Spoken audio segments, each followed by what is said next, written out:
공일선상에서 이런 준비를 하고 있다고 생각을 하고 또 사업을 진행해 보고자 진행하고 있다고 보여줘서 제가 드리는 강의가 도움이 되기를 바랍니다. 강의 시작하도록 하겠습니다. 이 노인복지라고 하는 정의를 내리기는 정말 어렵습니다. 무엇이 노인복지인지 정확하게 구분지어서 정의한다고 하는 것은 어렵습니다. 학술적으로 정의 내리고 있는 내용을 보면 실천 분야의 하나로 노인에게 필요한, 노인이 인간적인 삶을 살아갈 수 있도록 그분이 필요한 모든 것들을 도와주는 제도적 또는 실질적인 면의 재반 활동이다, 이렇게 정의를 내리고 있습니다. 그래서 각 노인들이 가지고 있는 욕구가 너무나 다르기 때문에 그 욕구를 다 채워줄 수는 없고 그 욕구에 대한 것들을 다 채우려다 보면 노인복지가 이거다라고 하는 정의를 내릴 수 없다라고 하는 결론이 나오게 되는 것이죠.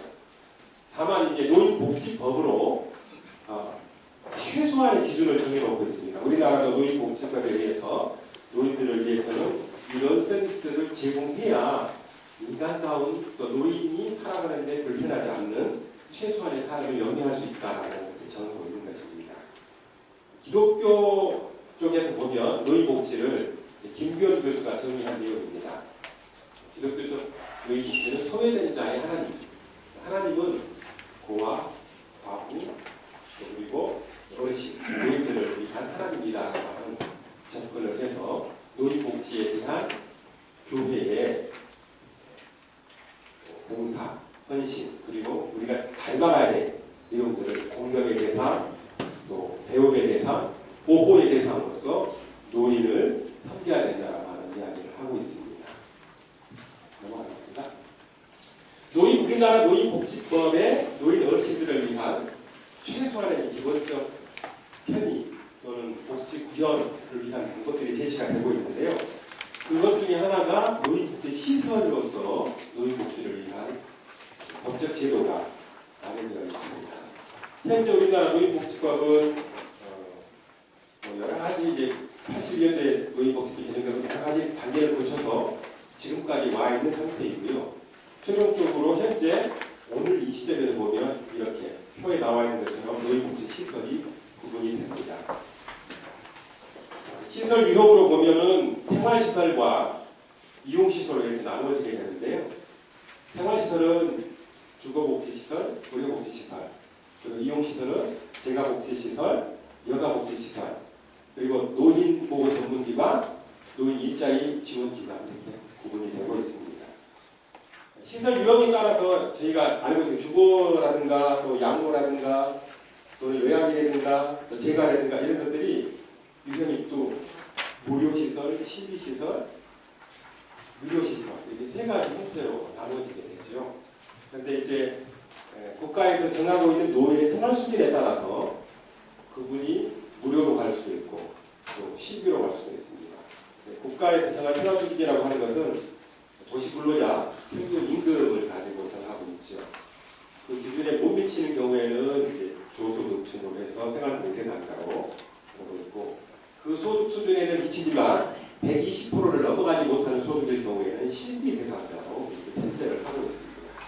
그래서 그 소득 수준에 따라서 유료, 무료, 실비의 시설을 이용하게 되겠습니다. 다음, 노인 복지시설 중에 가장 우리가 잘 이해하고 있는 게 양로시설이죠. 그건 현재로서는 주거복지시설이라고 이야기를 합니다.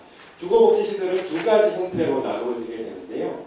양로시설과 노인 공동생활가정이 되겠습니다. 이 아까 제가 앞에서 말씀드렸던 것처럼 이 주거복지시설은 유료시설, 실비시설, 무료시설로 나누어지게 되는데요. 유료시설은 말 그대로 본인이 그 시설에 입소하게 되면 전액 비용을 부담하는 시설이 되겠습니다. 그래서 유료시설에는 생활보호, 기초생활수급자라고 얘기를 하고 예전에 생활보호 대상자라고 얘기를 했었는데 기초생활수급자들은 들어가실 수가 없습니다. 만약에 기초생활수급자가 유료양로시설에 들어가게 되면 기초생활수급권이 박탈됩니다. 그거는 어딘가 그만큼의 재원이 있기 때문에 그 유료시설에 들어갔다라고 저희 이제 한 예로 설명드리면 공중원로원이 유료양로시설이거든요.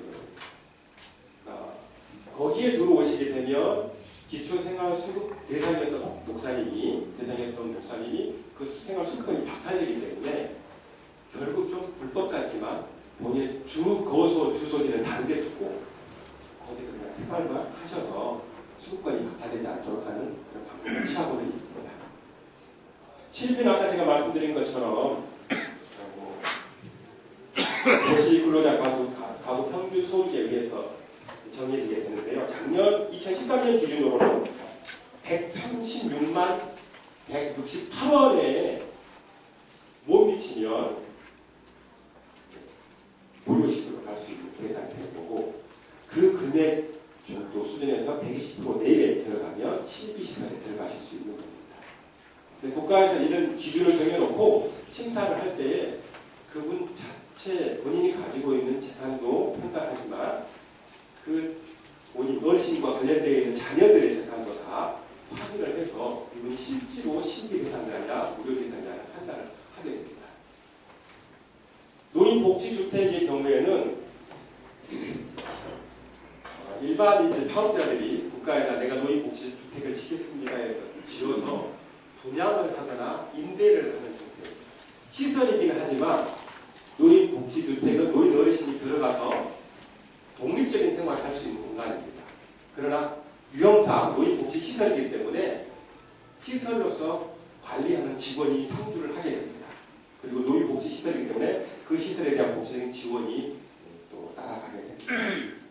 다만 이 시설은 이제 65세 기준이 아니라 60세가 되시면 누구라도 본인의 뜻에 따라서 분양을 받으실 수도 있겠고, 이때 임대받아서 살 수도 있겠습니다. 우리가 이제 관심 두고 있는 시설이 아마 노인 의료복지가 아닌가 싶습니다. 노인 의료복지는 노인복지 시설이면서 노인 장기 요양법에 의한 장기 요양 시설이 되기도 합니다. 예전에 혹시 기억하실지 모르겠지만 2007년 이전에는 이 장기 요양 사업이 적용이 되질 않았습니다. 그래서 그냥 모든 노인복지시설로 분류를 해서 요양시설에 어르신이 입소를 하시면 그분에 대한 국가에서 대체적인 지원을 다 해줬었는데, 장기요양사업법이 적용이 되면서부터는 이제 건강보험공단으로 사업이 넘어갔습니다. 그래서 노인 요양시설을 만들게 되면 시설 설치 신고를 두 군데 해야 될 겁니다. 일반적으로 우리가 흔히 말하는 관청이라고 하는 시군구에 노인복지시설 설치 신고를 해야 되고, 건강보험관리공단에 장기요양 시설 신고를 해야 합니다. 하나의 시설이지만 두 개의 시설 설치 신고를 해야 되는 그런 기능을 하고 있습니다. 크게 노인복지법에서 본다고 하면 노인요양시설은 노인 의료복지이기 때문에 예전에는 거기에서 모시는 분들에 대해서 이분이 수급자인가 아닌가 판단해서 기초생활보호 대상자라고 판단이 되면 전액을 지급하고, 그렇지 않다고 볼 때는 아까 말씀드린 실비나 또는 개인 정치 전액 부담할 수 있는 그런 형태의 판단을 해서 국가 예산을 지원했었는데, 지금 이제 그런 의미보다는 건강보험공단에서 이분이 등급을 몇 등급을 받았느냐, 1등급을 받았느냐, 2등급을 받았느냐, 3등급을 받았느냐, 지금 5등급까지 나눠져 있죠. 4등급을 받았느냐, 5등급을 받았느냐. 이 등급에 따라서 그분을 모시고 서비스를 제공한 비용을 국가에서 책정해서 주고 있습니다. 장기요양 등급을 판단할 때, 제가 표사를 좀 보시면 장기요양 등급을 판단할 때 시설에 들어가실 수 있는 분들은 1등급과 2등급 판단을 받으신 분들이 들어가실 수 있는데, 요양평가서에 평가점수 75점을 받아야 1, 2등급에 들어가실 수 있습니다. 그 75점 넘어가게 미만이 되게 되면 등급이 또 달라지게 되겠습니다.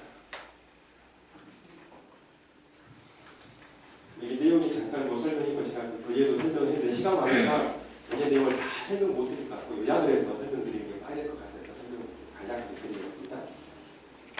이 의료복지시설인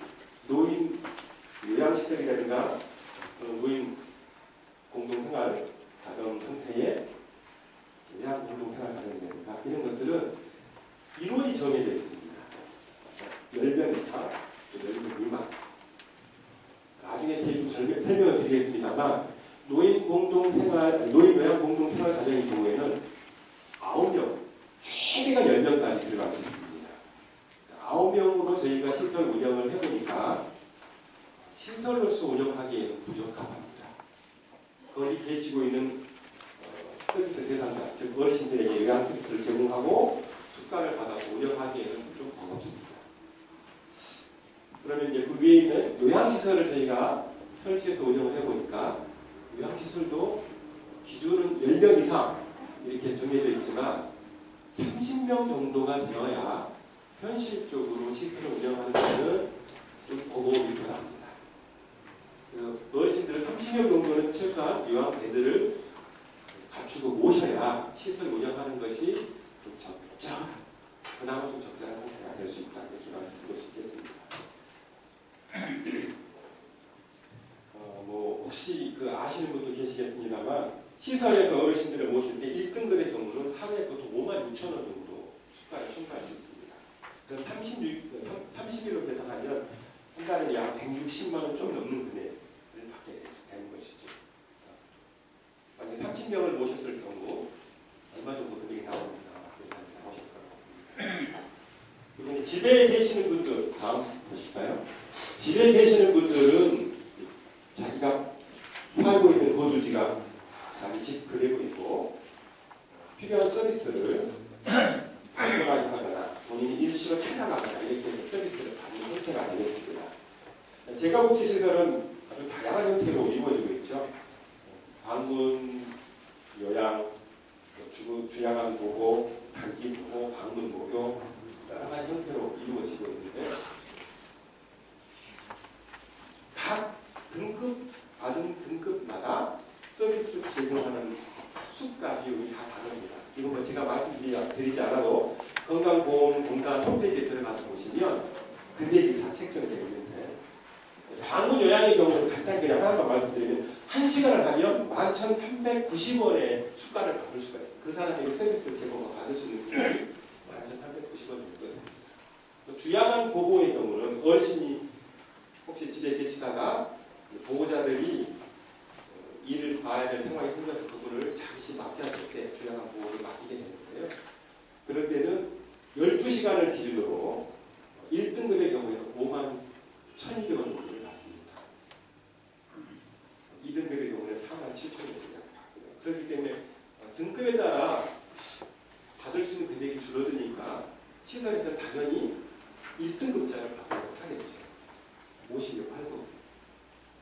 그래서 이런 이야기가 요즘 들립니다. 내가 1등급인데 내가 건강 나한테 어떤 서비스를 줄 거야? 이렇게 오히려 클라이언트가 역으로 묻는 그 상황이 전개가 되고 있습니다. 단기보호 시설은 일정 기간 동안 집에서 머무르지 못하게 되었을 때 어르신을 모셔서 서비스를 받게 하고 그분이 이제 일상생활의 편의를 제공받을 수 있도록 하는 그런 시설이 되겠습니다.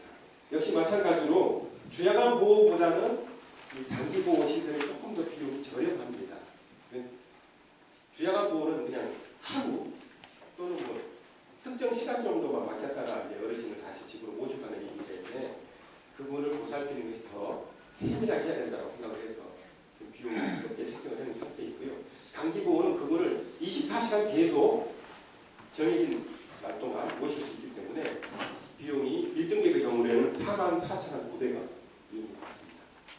그러니까 장기간 한 석 달 정도 90일까지 모실 수가 있는데 석 달 정도 모신다고 했을 때 얼마 정도 비용이 나오는지 계산해 보시면 아실 수 있을 겁니다.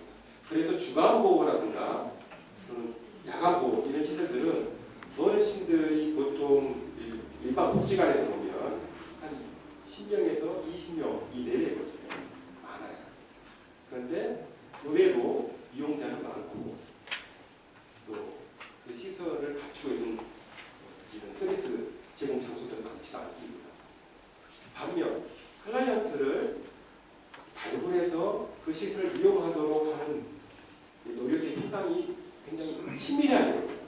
그렇지 않으면 이게 잘 시설이 운행이 안 될 수 있습니다. 그래서 지금 가장 많이 호평을 받고 이용이 되고 있는 게 복지관 내에 있는 주간보호센터들이 많이 호평을 받고 있습니다.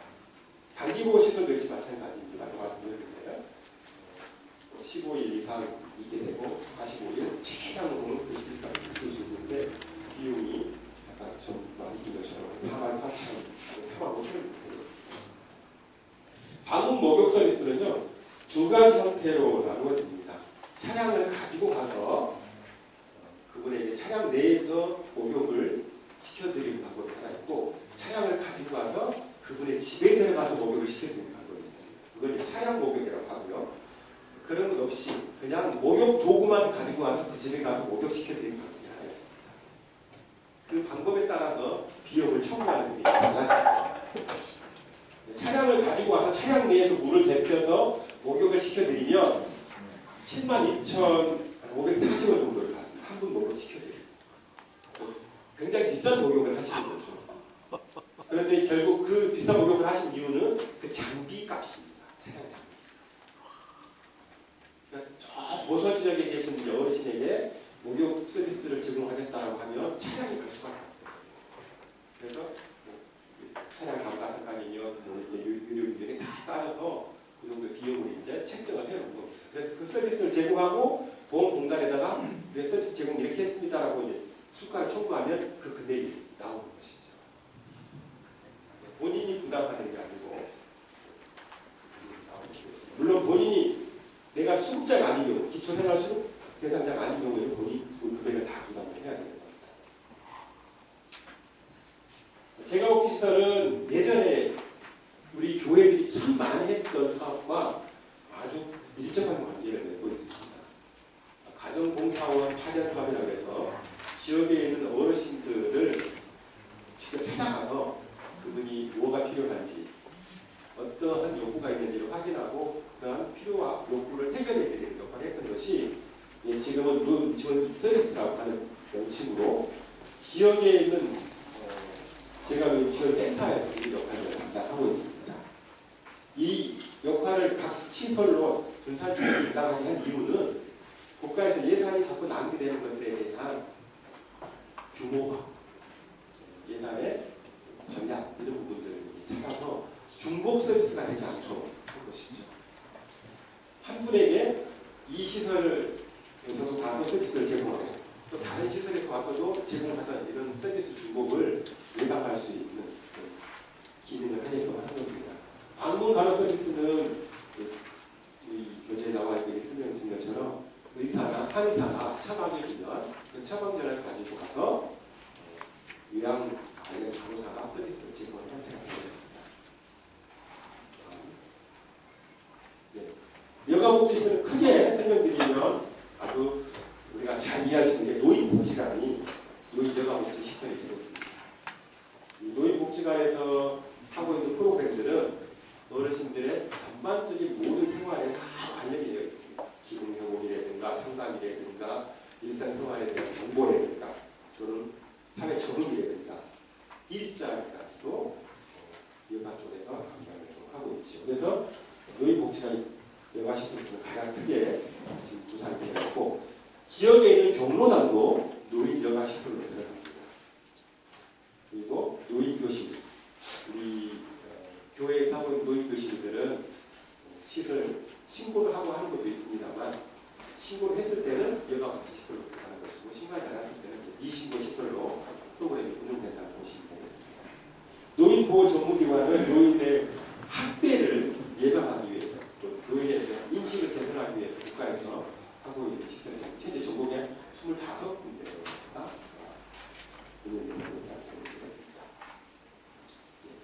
노인 일자 지원 사업은 혹시 시니어 클럽이라고 하는 시설을 혹시 들어보셨는지 모르겠습니다. 노인 여러분 그 시니어 클럽에서 이제 사회공헌형이나 아니면 시장 진입형이 두 가지를 다 하고 있는데요. 가장 쉽게 이해하기 쉽게 말씀드리면, 아이들이 아침에 학교에서 학교 가면 횡단보도를 건너갈 때 그들의 안전을 위해서 이렇게 깃발 올리고 내리고 하시는 분들 계시잖아요. 그런 분들에게 이제 월 한 20만 원 정도씩 드리면서 이 일을 하실 수 있도록 이렇게 하는 서비스, 노인을 위한 서비스 복지가 되겠습니다. 또 시장 진입형에는 여러 가지 형태가 있습니다만 간단히 설명드리면 제품을 만들어서 판매할 수 있도록 하고 그 판매된 수익금을 분배해 드리는 그런 형태가 있을 수 있겠습니다. 여기 신혜식 집사님이 와 계시는데 좀 이따 제가 다시 설명을 좀 드리겠습니다만 교회가 저희 한국장로교복지사라고 컨소시엄을 형성해서 신협클럽과 노인복지관을 운영을 하는 저 신혜식 집사님 한 분의 주도적 복지 욕구가 전체 교회에 번지게 됐고 이게 시설로 확대 형태입니다. 노인복지시설을 운영하기 위해서는 저는 첫 번째로는 우선 우리가 운영하고자 하는 목표가 무엇인지를 정확하게 가지고 있어야 된다고 생각합니다. 목표 없이 시설 운영에 참여를 하게 되면 그 시설이 마치 방향을 정하지 않은 데처럼 목표 없이 가게 되면 결국 원하는 것을 가지 못하는 것이 때문입니다. 일반적인 목표는 시설을 만들어서 운영하고 노인 어르신들에게 복지를 구현한다라고 하는 목표입니다. 그러나 기독교 기관, 특히 우리 남성교회 종류나 연합 같은 경우에는 거기에 플러스를 하나 해야 되겠죠. 사회 참여도 있겠습니다만 그 사람에게 영혼 구원이라고 하는 것까지 포함을 해야 된다고 생각합니다. 만약에 우리 교회가 복지 서비스만 제공하고 영혼 구원에 대해서는 무관심하다 그러면 그 시설은 정말 의미 없는 시설이 될 겁니다. 서비스를 통해서 그분들의 삶도 보장을 해 주어야 되겠지만 영혼 구원도 보장이 되는 그런 형태로 가야 된다고 생각합니다. 목표를 이루기 위한 최선의 방법은 여기 나와 있는 것처럼 거기에 들어가는 지원금은 정말 거룩하게 소비되는 소모성 비용이라고 생각하시면 좋겠습니다. 그 비용을 통해서 뭔가를 얻어내야 되겠다 또는 이익을 창출해내야 되겠다라고 한다면 아마 바람직한 시설 운영이라고 볼 수 없게 될 것 같습니다. 다음 시설 운영에서 법과 제도적 접근 방법이 있을 수 있겠습니다. 첫 번째로는 법인을 설립하는 것이죠. 법인 설립을 위해서는 고민을 좀 해봐야 되실 것 같습니다. 이게 국가에서 정하고 있는 형태의 법인은, 즉 국가에서 선호하고 있는 법인의 형태는 재단 법인의 형태입니다. 사회복지라고 하는 게 재정과 물적 지원이 뒷받침되어야 된다고 하거든요. 그런데 이제 가장 좋은 우리 남성교회 종문학 같은 경우에는 가장 좋은 방법이 안적인 구성 요소이기 때문에 재단법인의 형태로 법인 설립을 할 수도 있을 겁니다. 하지만 시설을 운영하고 시설을 지원하기 위해서는 재원 확보는 우선돼야 될 부분입니다. 이 법인 설립에 들어가는 가장 핵심적인 요소가 기본급이 얼마가 있느냐였거든요. 그래서 2000년도 전에는 사회복지사업법에 사회복지법인을 설립할 기본급으로 5억이라고 하는 금액이 명시되어 있었습니다. 근데 지금 한 18년 흘렀습니다만 그 5억이라고 명시되어 있던